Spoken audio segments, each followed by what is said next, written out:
tutti, oggi siamo in questo nuovo video. Io ho una seconda bici, come potete vedere, è una Olympia Drake 1.5 e l'ho pagata 800 euro scontata, qua da Massimo, Max Bike.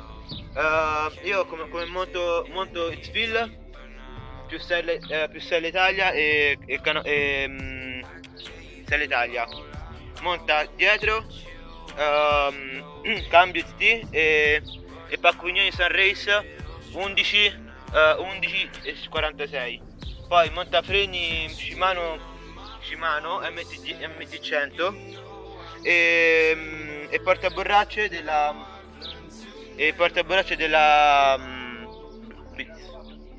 Between Custom Sun Race Elite.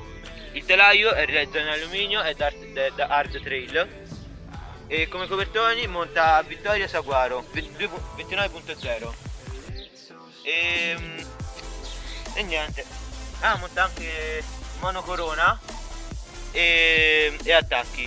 E come scarpe con gli attacchi uso delle Rock Rider, come potete vedere, delle Rock Rider ultima generazione, e pagate sui 90 euro. Quindi come blocco al manubrio e monta X-Fil. Parafanghi della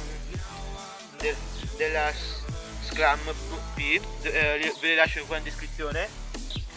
Quindi se vi è piaciuto, come seconda volta, mettete un bel like e alla prossima.